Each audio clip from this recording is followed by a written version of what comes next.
that's fucking brilliant days. Brilliant days. Brilliant days, we didn't get a break. Go on, Jan. Go on, get a drink. Bob.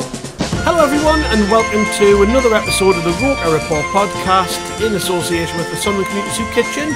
It's Gav and today you join us right off the back of Sunderland's 0-0 draw away at Queen's Park Rangers. We didn't get the win we wanted sadly, but it wasn't straightforward, as I'm sure you're all aware. We've also got the Preston game coming up on Wednesday, so we'll have a little bit of crack about that too. Anyways, joining me today to chat all about it is Martin. Hello mate. Hello mate, and I'll say from the off, I reckon that's a very good point. a very good point. I mean, we'll get into it. We will get into it, and we'll talk about the trials and tribulations of this game. But I always say this, you know, I always remember my dad saying when I was a kid, saying, "Point away from home's a good point." No, exactly, and that's always stuck with us. So it doesn't matter whether you're playing second bottom in the league or second top. If you can come away with a point, you've done all right. And I think that was definitely the case with this game, wasn't it? Because of the way it all turned out. Let's be honest, for the first hour anyways, it wasn't like we were in total control. We had our moments, and again, we'll get into it. But given the fact we had a player sent off, and not just a player, it was Jobe, who was probably the best player on the pitch, it totally changed everything. And you could see mentally we had to change the way we were approaching the game and the way we were trying to do things. And yeah, come the end, I think even the manager was happy to come away with a point and a clean sheet, and you just kind of move on from that, don't you? It's a point. It wasn't a startling performance. We're not going to remember that one at the end of the season, but as Luke 09 said after the game, they're all important points, these, so take it, move on. Next game coming up, you know, before the game, I might have been a little bit disappointed with the point, but had you also said we'd lose Jobe to a red card, I think I would have probably taken it. Yeah. What about you? Well, no, that's right. And I think I've been a bit critical of us, certainly in the Plymouth game and the Watford game, where we haven't shut up shop and just decided to take the point. But on the flip side of that, you know, we've had some away games where we've gone for it towards the end and claimed all three. So I think you have to kind of take the rough with the smooth as far as that goes. But I thought it was interesting. We just decided to shut up shop, didn't we? As soon as we went down to 10, I was wondering what he was going to do, because it's the first time under Le Bris that we've faced the prospect of playing with 10 men. So I didn't know, you know, it's interesting how a manager actually deals with that proposition, isn't it? And we went sort of 4-4-1 and put everybody behind the ball, and we were just happy to get that point. And I think it might have been different if we'd been in more control of the game. But, you know, I think, you know, up to that point, I know what was it, about 9 minutes into the second half when Jobe got sent off. I don't think we played well. You know, I think that was one of those games where we didn't quite look switched on. We weren't, you know, that fluidity wasn't there. We weren't as sort of mentally sharp. The passing wasn't there. But we'd still had the two best chances of the first half. And, you know, we knew that QPR would be fragile. If they'd conceded, we'd scored, I reckon they would have crumbled, because they haven't won at home all season. So it was a different sort of challenge for us to encounter, wasn't it? But I just think the fact that we were evidently happy to take a point, speaks volumes about how Le Bris was seeing that game. And, you know, again, I kind of go back to that conversation that we had before this run of 6 games, where me and Chris were talking about, you know, how many points do we want out of these 6 games? And we were kind of going, well, minimum of 12, because you get that 2 points per game. You've got 4 away games in that 6. So as you were saying, a point away from home is a good point. Win your home games, draw your away games, you'll be up there at the end of the season. And, you know, with the 3 wins that we've had with Hull, Luton and Oxford, a point at QPR on paper is a fine point after those 3 games. So there's so many elements to it, because, you know, you can delve into performance and go, you know what, we didn't play well. And I think it's fine to say that, because I think we were laboured. I thought we looked tired. I thought there was a few individual performances weren't quite on it. But I thought we were just starting to come into the game a bit when Jobe got sent off. So the timing of that was probably pretty bad for us in terms of getting the 3 points. But I think it's, you know, it's one of those you're quite happy with a point at the end of the day and put it in the bag and go on to Preston. Yeah, there were a few players who didn't quite hit the mark. I'm thinking Romain Mundell. I don't think he had a great game. No. Alan Brown, I thought, was poor, if I'm honest. Yeah. First time I thought about it. I know there's been a couple of games where people have been a bit wishy-washy with him, but I thought Brown was just, you could tell he hasn't played much, I think. That's the thing with him. He's not really played a great deal. He's been injured. It's been a bit stop-start. He got into the team, then got tucked back out the other day, didn't he? And so I can kind of excuse it. Roberts was okay. Don't think he was great, but he was okay. I think there was a couple of times where he done his usual thing where he runs inside and you don't expect him to do anything when he gets in there. But there were also a couple of times where he caused problems. There was a couple of times where he really went out and hugged the touchline and then played a pass inside to Hume, who was in acres of space and was able to do something with it. So that worked.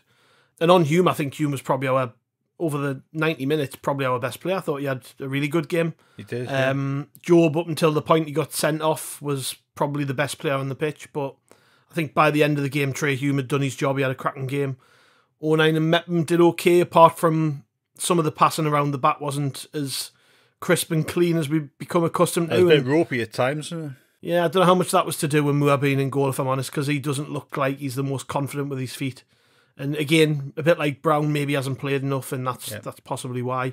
But that fluidity wasn't quite there throughout the team. And, you know, QPR, they took a point off Burnley last week and got a clean sheet there. I mean, they'll be absolutely over the moon with their last two results, considering they've been struggling to go up against Burnley, who was second at the time, and then us, who are top, and to come away with 2 clean sheets and 2 draws. I'm sure QPR are over the moon. So, yeah, tough one, really. You know, I'm not really upset about this at all. I think had we got to the end of the game with 11 men and drawn 0-0, I think I might have been a bit more disappointed than I am right now. But given, you know, there was a long period of time left, wasn't there? I think it was, just looking now, it was the 58th minute when Jobe got sent off. Yeah. So we had 30-odd minutes of normal time plus 5 minutes of stoppage time, wasn't it? So that's a long chunk of the game where we had one player less. And if I'm honest, whilst naturally you saw us step off, naturally you saw us drop in a little bit more, I actually think we controlled the ball pretty well in that period when we had 10 men. And I think QPR had a lot more of it, and you'd expect them to, being the home team and having 11 players versus 10. But I think we controlled it fairly well, and I think the manager said that after the game as well. He was pretty happy with the way we handled the ball when we went down to 10. So I think it was we keep talking about different tests, don't we? Different tests for the players. Luton was a completely different test to Oxford, which was a completely different test to Hull. And this again threw up a totally different scenario for us, where we've had to cope with going down to 10 men. And as you mentioned, in the games against Watford and Plymouth, where it's been really close, we went chasing it and we've lost the game. In this case, we collectively took a conscious decision to go, right, we have to be solid now. We just don't get beat. If we nick one, great, but we just don't get beat. And I was really impressed. And it shows they've learned, doesn't it? It shows that they've learned from maybe the mistakes we made in previous games away from home where it's not been going our way. Well, it's interesting, isn't it, whether we'd have done that with 11 men, because I don't think we would have. I think we would have gone for it with 11. So I think that was just symptomatic of being down to 10, to be perfectly honest. Yeah. Mm-hmm. But, you know, I think we didn't start particularly well. I thought they were the better side in the opening exchanges. I thought they started... I tell you what, for a side who was bottom of the table and they hadn't won at home all season, I thought they played well. I thought they showed good attitude and the crowd were behind them and all that sort of stuff. So I was kind of expecting them to be a bit nervous and try to contain us, but they went at us, and I think we struggled. Like, there was a few... I know they didn't have a great deal of efforts on target. I can't really think of any serious shots Moore had to save, but what he had to do, he did well, didn't he? But there was a few that flashed across the box that somebody could have just gone the end of. Was it a free? I think it was a free kick, wasn't it, early on, that somebody almost got the toe to, and it kind of bounced through to Moore. Mm-hmm. So they had a few chances that an extra yard here or there would have resulted in a goal. So I just think it's one of those you almost write off, because apart, like you say, it was a different test, right? And we passed it in terms of organisation and in terms of team spirit. I think if you're looking for any positives outside of that, they're few and far between, because I think we weren't sharp. As you say, there were a few players who looked a little bit off, whether they looked tired or whether they didn't look match. I think Brown doesn't look match sharp. I think Romain Mundle looked tired. I think there was a few others as well. Even as you say, at the back, we just weren't. The passes weren't quite as crisp as we've come to expect, and we didn't kind of make the right decisions in a lot of occasions. Which makes it interesting, doesn't it, for Wednesday? Because we've talked about this need to potentially rotate, and Le Bris hasn't rotated a great deal. Obviously, Rigg missed out on Saturday, but that was enforced. And I think we actually missed Rigg a lot, because he moves the ball so quickly and knits things together, doesn't he? So, look, I think it makes team selection interesting for Wednesday as well, because that's a good game for us, I think, on paper. Preston had a little bit of resurgence under Heckingbottom, but they got stuffed at home on Saturday. So it's going to be a different sort of test, and it's potentially a good away game for us. Looking ahead slightly to the Preston game, yeah, we've got decisions to make on the team. Obviously, Jobe's that's a 3-game ban. It was definitely a red, wasn't it? Oh, no arguments I don't think there's any complaint. I felt sorry for him though, because if you watch it back, he receives a long ball into his chest, he holds it up really well, shrugs off 2 players, but the final touch that he makes, he gets a nudge in the back, which sends the ball an extra couple of yards away. So it makes his touch heavy. He just gets this little nudge in the back, makes him play a heavy touch, and because the ball's running away from him, he's stretched. He's went far too high, caught Cellar on the shin. You can't complain about that. I think it's a definite red. We'd have been fuming if that had happened to us, and it hadn't been given. You know what? It was very similar to Colback sending off, wasn't it, when we played QPR last season? It was almost in the same position of the pitch, and it was very similar, where it was a loose ball, loose touch, sliding in a bit too high, and like it's a straight red every single day. And I think Jobe, as soon as Jobe made contact with him, you could tell by his face he knew he was off. Yeah. You could tell by the reaction of the QPR players as well. They tried their best to make sure the referee reached a decision, didn't they? No, they didn't. But that was always going to happen, yeah. We can have no complaints about that. Like I say, I just felt sorry for him because he did actually, if you watch the move back, he does really well. He does something which he's been doing for weeks, which is just taking players out the game with a couple of touches. Yeah. Like, done really, really well. Wriggled away from 2 players, but yeah, gets a nudge in the back and that's it. And you know what, Gav? Like, I don't, obviously you don't want players sent off, right? But you see, you get some sendings off where you just go, you're bloody stupid. Or a player does something and you go, you've lost your head there. Yeah. And that wasn't the case there. And I just think that was an honest, mistimed tackle. He was stretching. Yeah. And, like, it was just one of them things. Yeah, it was. And I think other than that, what really the big... We were just before we started recording, like I was saying, there wasn't really a lot that happened in this game in terms of talking points. I think the 2... In the first half, we had 2 big chances, didn't we? I say big chances. I mean, one of them we hit the post, and it's a really well worked corner routine actually. Yeah, ball sort of floated to the back of the box, and 09 cushion headers it down, and it's awkward for Dan Neil, but he gets a good connection on it and hits the post. Wilson Isidore obviously isn't expecting it, and it sort of scrambles off him and doesn't quite get the rebound right. But then Isidore was probably he had the best chance of the game. Really, he should have scored. The one where he puts it wide, I think, again, it's a good move, though. Roberts plays the ball inside to Hume. Hume plays a really well-weighted through ball, and we've been banging on about Isidore's movement. This is another example of it, because he's on his toes, he's away, Hume knows it, he plays a great pass into him. Isidore's first touch is fantastic to set it up as well, because he's receiving the ball from behind, and his first touch is outstanding, but I just think because it happens that quick, he lashes at it rather than places it, which we were giving him praise the other way around. Last week we were saying he didn't lash it, he placed it and scored a wonderful goal. It was the opposite way around this time. But other than that, like you mentioned before, Preston had a couple of like crosses across the box where it could have went in. So did QPR. Yes, of course. So did QPR. QPR had a couple of crosses which went across the box that could have been touched in. But other than that, they didn't really trouble Moore. He had minimal to do. It wasn't a busy day for him, and I think that's indicative of where they are in the table. They don't score many goals. They haven't won at home yet, but I was impressed with them. I thought they did quite a lot of what Luton did against us, where when the ball was to be won, they were more physical than us. They were more aggressive than us. They wanted the second balls that little bit more. Yeah, I think I think Jimmy Dunn did a job on Mundell.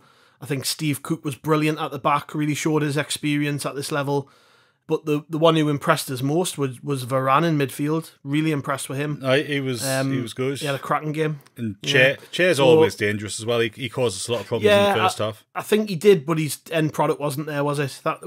Thankfully, by the way, because he made it. But he did play a couple of crosses in the first half, which were decent.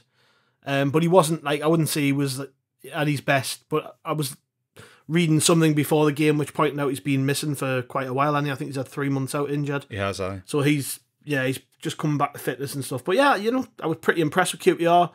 I think they might even be disappointed, because if you were the home team where you've played well and the opposition's been down to 10 men for over half an hour, I think you might even be a little bit disappointed that you've not won the game, actually, or created more chances. You would, and I think you mentioned earlier that they would have been happy looking at the two fixtures that they've just had, Burnley at home and us at home, and not conceding in those two games and taking 2 points. But I think they would have been before those two fixtures. But I think after today's game against us, they'll be disappointed that because it was there for them to take. And actually, I think they lost a bit of edge after we went down 10 men because they didn't threaten us a great deal at all. It was a lot of high balls into the box and stuff like that. And yes, we defended well, but as I say, they didn't create a chance, didn't force Mo to make a save of any real note. And I think if you're them at the end of the game, you're looking at that as 2 points dropped, and in the position that they're in, that could be a massive 2 points that they've missed out on. Yeah. Other than that, what else was there really to talk about? Possibly the way we rejigged, I think, is probably worth a mention, because when we went down to 10, it was a case of, right, how do we get things back together here? And it was interesting, he took Mundell off and moved Isidore to the left, which, considering Isidore's been so potent for us up front, that was a big call. Brings in Aaron Connolly, didn't really do much, but I think the team as a whole, the shape was really good. Like, I don't know whether it's something we've worked on, like if we go down to 10 men, this is kind of how you fall back into line, I don't know. But it felt as though it's something we've worked on. You wouldn't be surprised with this manager, would you? If he's had a couple of sessions in there somewhere in training. Yeah.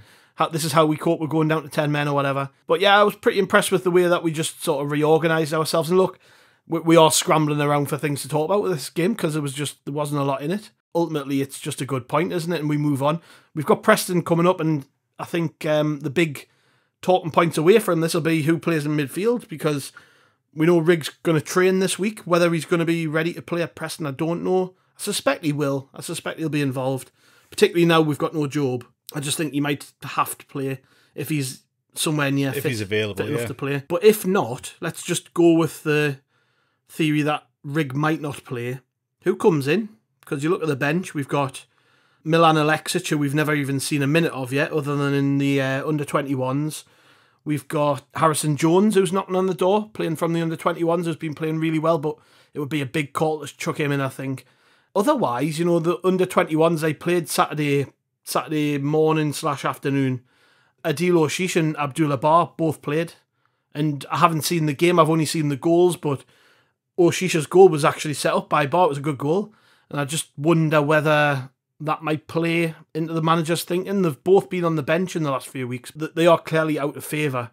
So there's that too. But I mean, you also could really rejig things and Messi's defence up a little bit and move either Hume or 09 into the middle of the park. That's also a possibility. But what do you think will happen? I suspect Rigg will play, to be honest. Well, I think if Rigg is fit, then he just comes in for Jobe. And we kind of almost go pretty much as we were. I think in that scenario, the only question mark I would have is Mundell. I think he's had 2 quiet games, Oxford and QPR. I would argue 3, actually. Yeah. I think even the one before that, I think Luton, even though he scored, I think he was quiet. Yeah. So I think there's an argument for taking him out, and if you take him out, you've got the option of either Tommy Watson or Isidore dropping over there and Connolly coming up front, or Mayenda coming back into the team, which for an away game at Preston might not be the worst thing in the world at all. I think if you had Mayenda playing centrally and Isidore playing off his left, I think that could be quite an interesting sort of combination. I think if Rigg isn't fit, that's when it starts getting a bit more challenging, doesn't it, to pick the team? Mm-hmm. I don't think he'll make any great change. I don't think he'll disrupt that defence. So if you look at how many goals we've conceded this season with pretty much that back four, I think he'd be really reluctant to change that setup with the back four and Dan Neil sitting ahead of them. I think there's so many rotations that we have in our play that are based off having the 4 and then Dan Neil dropping in and Sirkin or Hume coming around them. So I think because that's such a fundamental part of how we play, I don't think we'll change that. Aushish is a big one, because I suspect I know it sounds daft, right? It sounds counterintuitive, but if he wasn't close to playing at some point in the next few weeks, I think he would have travelled with the squad on Saturday. I think leaving him back and playing him in the under-21s gets him minutes under his belt and gets him closer to match fitness. Yeah. Mm-hmm. Alexic is a funny one because we've actually had a few games where we could have got him on the pitch and we haven't. And I think Le Bris spoke in midweek, didn't he, about the language barrier and that sort of stuff. And Alexic is still sort of getting used to being at the club and the language and all that sort of stuff. But to me, he needs minutes on the pitch, and we haven't seen a second of him, have we? So for him to come off the bench and start without having had 10 minutes here and there as a sub is a big ask. So I think I wouldn't be at all surprised to see Aushish come in if Rigg isn't fit, because we're going to have Jobe missing. He's going to be missing for the best part of a month now, isn't he? Because he's going to have 3-game ban, and the international break falls in between the second and third game. So it's a good opportunity for somebody else to come in and stake a claim, show what they can do, as the cliche goes. Harrison Jones is another interesting one. Like, as you say, he's obviously close to it, but that's another big ask. And I think the only time we've really seen him was the League Cup game at Preston, wasn't it? Where he came on and he looked a little bit out of his depth on that occasion. That doesn't mean to say he is. And I think, when you watch him play for the 21s, he's clearly got something. So that's another opportunity. But again, he hasn't had minutes off the bench apart from that. So now he's got a few selection challenges. I think, could play Leo Hielder as left winger and carry on how we finished off. It seems to be a bit of a favourite move for him, doesn't it, at the moment, to see a game out? Yeah, I'm thinking maybe something you said right at the start might be true. We could just move the sort of forwards around a little bit and change that. Right, I wouldn't touch the defence. I know there's going to be people saying move 09 into midfield, and I just no.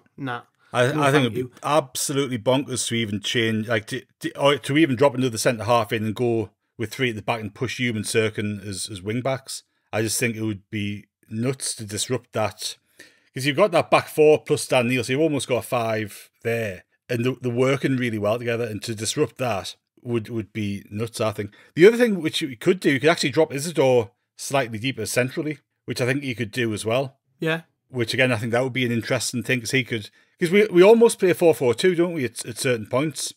So you kind of push him up as the one who will drop back in. And I think I've said it before, I think him and Mayenda could be a really good partnership. So it's actually quite interesting and exciting to see what we'll do. But the fact that we're missing Jobe, who I think between him and Sirkin have been our players of the season so far, it's going to be a big blow to miss him for 3 games.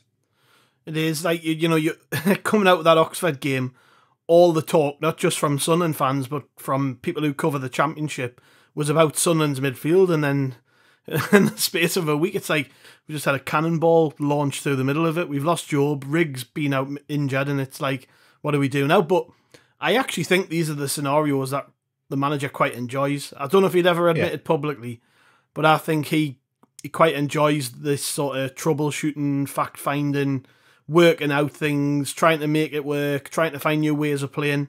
He said at the end of his interview, didn't he? He said, we've got 3 days to work on a new setup for the Preston game. Like, you do get the impression that's something he quite enjoys, even if it's a pain in the arse, you're losing good players, but he's probably sitting there thinking, well, what do I do next? Well, it's a great challenge for him. It's a great opportunity for other players to come into the side and stake a claim, isn't it? And I think there'll be a benefit of some players having a bit of a rest and coming back rejuvenated and refreshed. And I think the massive thing with all of this, right? And we talked about Alan Brown earlier, and look, he didn't have the best of games against QPR, but we know his track record over the past 10 years is as a really, really good Championship centre midfield player. So we know that currently he might not be in the best of form, or he might not be in the best of form on Saturday, but he is more than capable of starting every week for us and playing a leading role. So, there's question marks over Aushish, over Alexic, and whoever else he could bring in. There's not really a question mark over Alan Brown. He's proven over the last decade he can do the job. So to me, that's a really reassuring thing. So you've got Dan Neil and Alan Brown. You go, right, who else comes in to play alongside those two? Or who else drops back and somebody else comes in up top? So I don't think we'll see massive changes. But as you say, I think Régis will be quite, he'll be sitting there. I bet he's sitting there with his little notepad and his spreadsheet tonight, figuring out his master plan for Wednesday. Yeah, well, it's going to be an interesting game because you touched on it before. Preston, they lost 3-1 at home against Bristol City. Did you see the first goal? The I lad looked a punches bit, the ball out of the keeper's hands and scores bit dodgy, and gets away didn't with it. Yeah. Well, I mean, if there was VAR, it would never have stood. But how the linesman and the ref haven't seen that is amazing. The keeper literally has the ball in two hands. I think it's the winger. He literally punches the ball out of his hands and just runs it along the line, taps it in. And the Preston players are all stood there with their hands in the air going, what the hell? Nobody's seen it. So, bad luck, I guess. But the last Bristol City goal was a really good goal. No, really well lovely worked. football, wasn't it? Yeah, lovely football. So even despite that first goal, Preston unfortunately got the horses handed to them at home. And it's an interesting one because coming into the game, I was looking. Heckingbottom, since he went in at the end of August, has actually got them playing fairly decent. They've only actually lost 3 games since he took charge at the end of August, and considering they were shite before that, isn't too bad. I mean, at home, their form's all right. Played 7, won 3, drew 2, lost 2, which has them 12th in the home form table.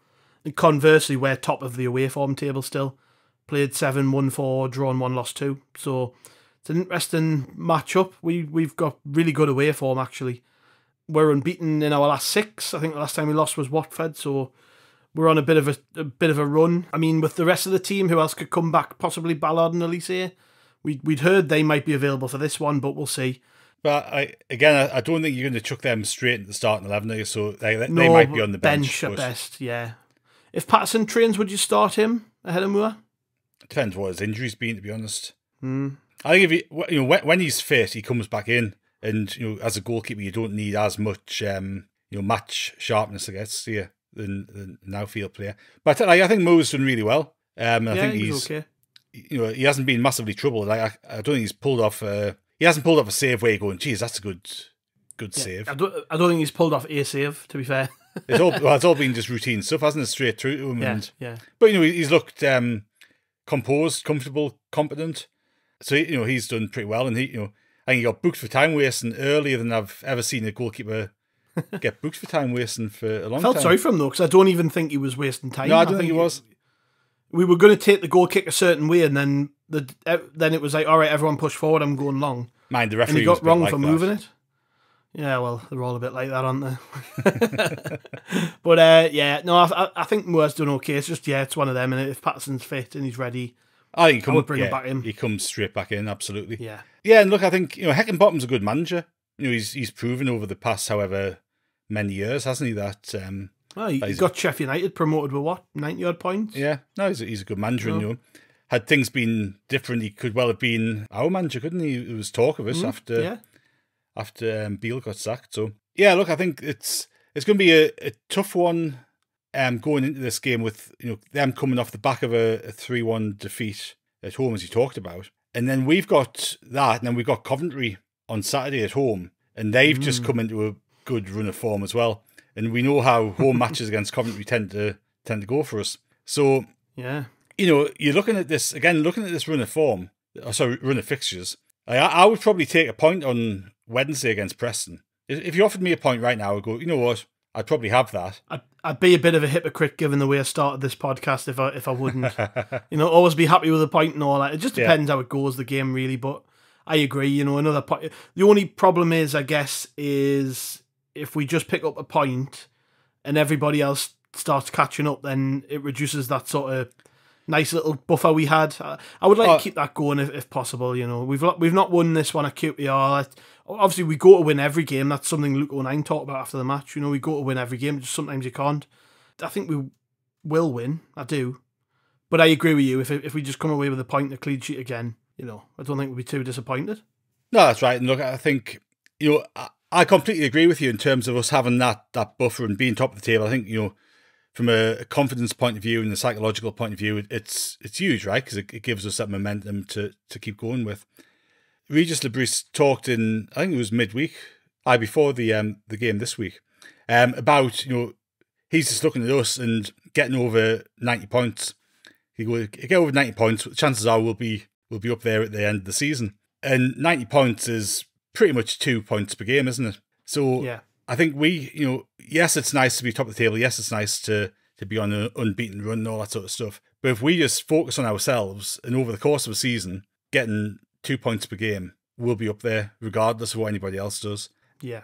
And, I think there was some criticism after the QPR game, right? Online, people saying that we were playing crap and all that sort of stuff, and we're lucky to get a point. I don't think we were lucky to get a point. I thought we deserved a point. But, if we drew against Preston, drew against Coventry, there'd be a fair number of people with a bit of doom and gloom going on. But the reality is we'd still be tracking at over 2 points per game. We'd still be tracking on course for promotion. So I think you just got to take that old, it's a marathon, not a sprint sort of thing. Pick up points where we can. And, as Le Bris does, he just goes every game individually, doesn't he? So I think, I'd take a point on Wednesday if we got the 3 points against Coventry on Saturday.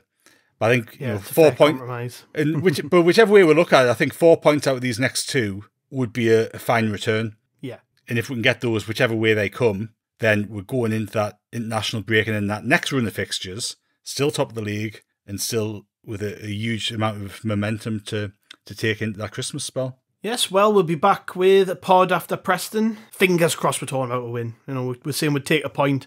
Obviously, we want to win, though, so yeah, let's hope for 3 points for Sunderland. It'll give us a great boost going into that Coventry game. It'll certainly get us over this draw as quickly as possible, because I just think it's one you kind of just got to say, okay, that happened, let's crack on. So yeah, a nice win on Wednesday would be lovely. I do think it's a good point. I agree. It is a good point. I just think it's very easy, isn't it? Because I think everyone had got their hopes up a bit after Oxford and maybe thought we were just going to, not say just turn up and win, but you look at you're playing your first and you're playing second bottom, you're expecting to go there and win. Obviously, it's not that easy, but yeah, good point. Good point. And like I say, when we go to Preston on Wednesday, it'll be lovely to get all three, just because I think we've sold the away end out again. So bustling away end, loads of Sunderland fans there. Preston's been a fairly happy hunting ground for us in recent years. So let's cross everything. Cheers, mate. Thanks very much. Appreciate your time. Yeah. Cheers to the listeners. Like I say, we'll be back after Preston. Make sure you catch up with everything on the website. Buy the cookbook. It's available on A Love Supreme's website. All your proceeds from that are going to the Sunderland Community Soup Kitchen fundraiser this year. Like I say, we'll be back with a pod after Preston. Keep your ears peeled. We'll see you then.